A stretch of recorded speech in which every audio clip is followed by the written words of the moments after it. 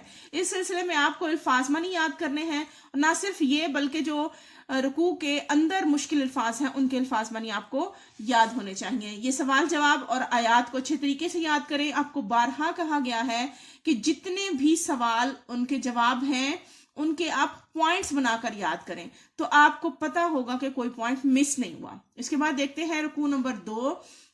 سب سے پہلی آیت مبارکہ میں اللہ تعالیٰ نے اپنی مہربانی جو مسلمانوں پر کی مسلمانوں کی فوج پر اس کو یاد کراتے ہوئے اللہ کہتا ہے کہ یاد کرو اس وقت جب اللہ تعالیٰ نے تم پر فوجیں بھیجیں. کون سی فوجیں؟ یعنی اللہ تعالیٰ نے جب کافروں کی فوج تھی 10,000 کی اس سے بچانے کے لیے اللہ تعالیٰ نے کون سے وسیلے سے مدد کی. سب سے پہلے اللہ تعالیٰ نے ہوا بھیجی اور ایسے لشکر نازل کیے اس کے فرشتوں کے جن کو انسانی آنکھ نہیں دیکھ سکتی تھی. اور اللہ فرماتا ہے کہ جو کام بھی تم کرتے ہو وہ اللہ دیکھ رہا ہے. اللہ فرماتا ہے کہ یاد کرو جب اوپر اور نیچے سے فوجیں تم پر چڑھ آئیں اور بہت تمہاری آنکھیں جو ہیں وہ خوف کی وجہ سے پھر گئیں اور دل دہشت کے مارے گلوں تک پہنچ گئے.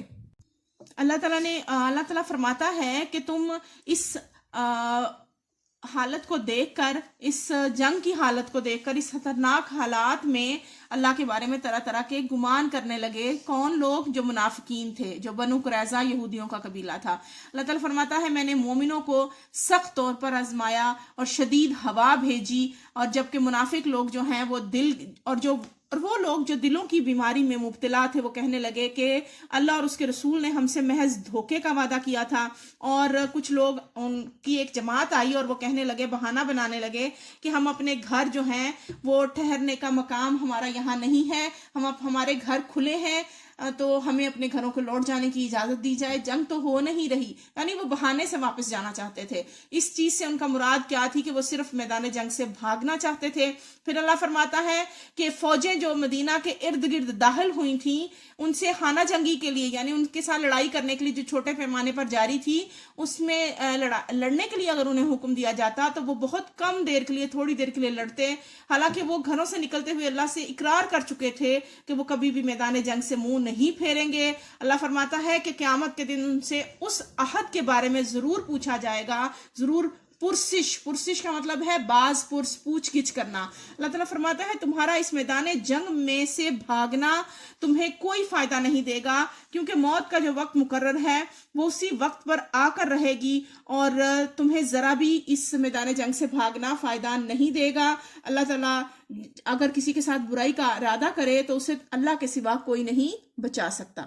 اللہ تعالیٰ فرماتا ہے کہ یاد کرو کہ جب بھی تم پر کوئی مصیبت آتی ہے یا مشکل وقت آتا ہے تو اللہ کے سوا تمہیں کوئی اس مصیبت سے نہیں بچا سکتا. اللہ ہی تمہارا حامی و ناصر ہوتا ہے اور اس مصیبت سے بچانے والا تمہارا دوست اور مددگار اللہ ہی ہے. پھر آیت کے اگلے حصے میں اللہ تعالیٰ فرماتا ہے کہ اللہ تعالیٰ المعوقین, جو آپ کے مشقی سوالات میں بھی ہے کہ یعنی المعوقین کا مطلب ہے لوگوں کو جہاد سے منع کرنے والے. منافقین لوگ جو ہیں وہ نہ صرف دوسرے یہودیوں کو بھی منع کرتے بلکہ وہ مسلمانوں میں سے بھی کچھ لوگوں کو بہکانے کے لیے اس طرح کی باتیں کرتے کہ آپ لوگ ہمارے پاس آ جائیں, لڑنے کا کوئی فائدہ نہیں, جنگ لشکر بہت بڑا ہے, اول تو جنگ ہوگی نہیں اور اگر ہوگی تو شکست ہوگی.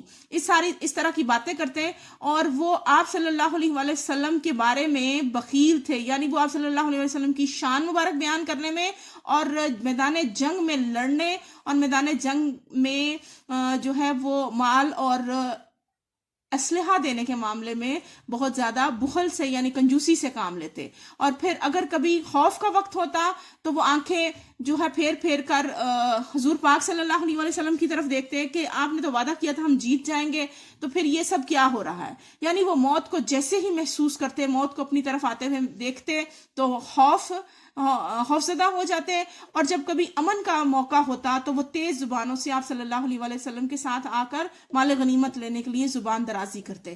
یہ لوگ حقیقت میں ایمان لائے ہی نہیں۔ اللہ فرماتا ہے انہوں نے اپنے اعمال جو تھوڑے بہت دکھاوے کے کیے تھے وہ بھی اللہ نے ان کے ضائع کر دیے ہیں۔ اللہ کے لیے یہ کام بہت آسان ہے، اور پھر وہ خیال کرتے جب اللہ تعالیٰ نے لشکر کو جو ہے شکست دینے کے لیے تیز ہوا بھیجی اور راتوں رات لشکر غائب ہو گیا، تو وہ خیال کرنے لگے کہ فوجیں گئی نہیں، بلکہ وہ سمجھتے کہ لشکر جو ہے وہ کسی چال کی صورت میں پچھلی طرف سے یا اوپر کی طرف سے پہاڑ کی طرف سے آ کر حملہ کرنے کے لیے غائب ہو گیا ہے، اور تمنا کرتے کہ کاش ہم جو ہے وہ دور دراز گاؤں میں جا کر رہتے اور صرف اس جنگ کی خبریں ہی ہم تک پہنچتی، اور وہ بھی تھوڑی بہت۔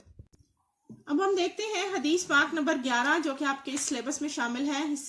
حصہ اول میں الصلاۃ عماد الدین ومن اقامہا فقد اقام الدین ومن حدمہا فقد حدم الدین، یعنی جس نے نماز دین کا ستون ہے، جس نے اسے قائم کیا اس نے گویا دین کو قائم کیا، اور جس نے اسے ڈھا دیا اس نے گویا دین کو ڈھا دیا۔ سب سے پہلے اس حدیث پاک کا عنوان مرتب کرتے ہیں کہ نماز دین کا ستون ہے، یعنی نماز کی اہمیت بیان کی گئی ہے۔ نماز کے معنی کیا ہے کہ پڑھنا، دعا کرنا۔ نماز کا معنی ہے نماز پوری توجہ اور ادب و احترام سے اللہ تعالیٰ کو یاد کرنا۔ نماز کی فرضیت کے بارے میں کہ اللہ تعالیٰ نے بے شک مومنوں پر وقت کی پابندی کے ساتھ نماز جو ہے وہ فرض کی ہے۔ اس کے علاوہ نماز اللہ کی مدد کا حصول ہے۔ نماز کی تاکید قرآن پاک میں بار بار آئی ہے، جب بھی قرآن پاک میں 700 مرتبہ نماز پڑھنے کا حکم آیا ہے۔ نماز 5 وقت کی نماز کا تحفہ جو ہے وہ شب معراج کی رات اللہ تعالیٰ کی طرف سے اپنے حبیب کو تحفتاً دیا گیا، اور اللہ تعالیٰ فرماتا ہے وَاسْتَعِینُوا بِالصَّبْرِ وَالصَّلَاةِ، جب بھی تم کسی مشکل یا پریشانی میں ہو تو نماز کے ساتھ مدد میری طلب کرو۔ نماز بے حیائی اور برے کاموں سے بچاتی ہے۔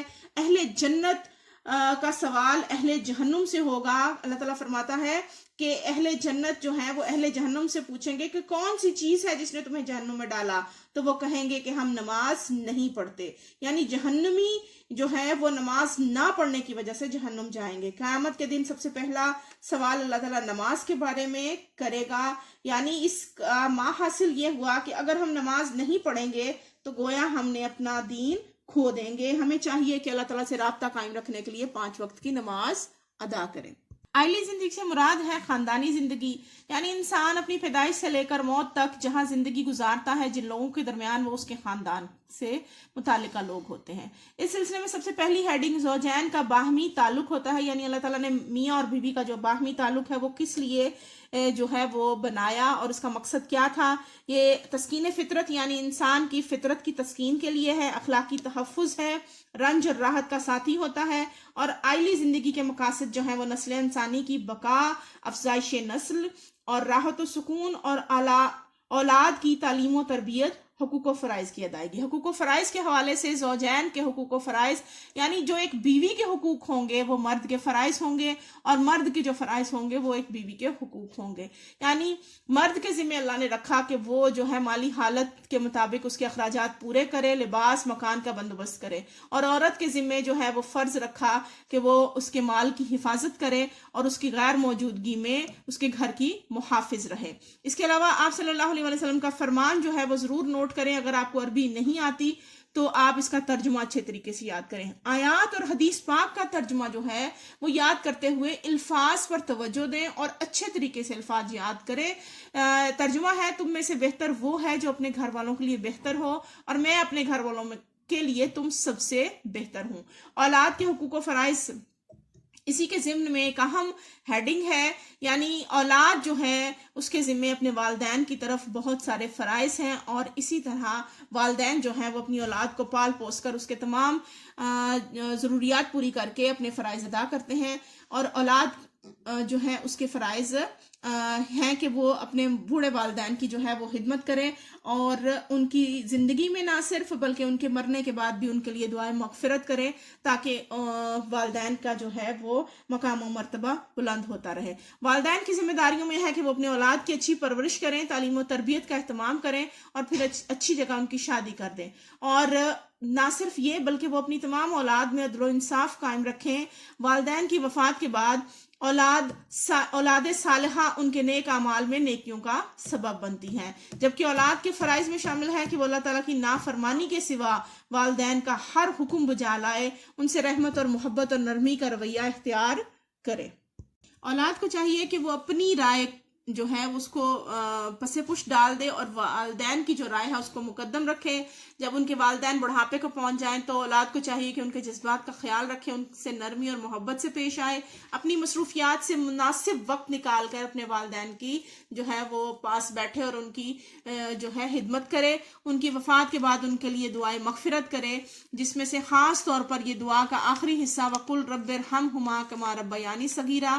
اس کے علاوہ جو ہم اپنی نماز میں اتحیات میں جب بیٹھتے ہیں تو درود پاک کے بعد جو ہم آخری حصہ پڑھتے ہیں، ربی جعلنی وقیم الصلاۃ ومن ذریتی ربنا وتقبل دعا ربنا اغفر لی ولوالدی وللمؤمنین یوم یقوم الحساب، یہ دعا کا اہتمام لازمی رکھیں۔ اللہ تعالیٰ ہم سب کو اپنے والدین کی خدمت کرنے کی توفیق عطا فرمائے۔ اسی کے ساتھ اجازت چاہتی ہوں، واخر دعوانا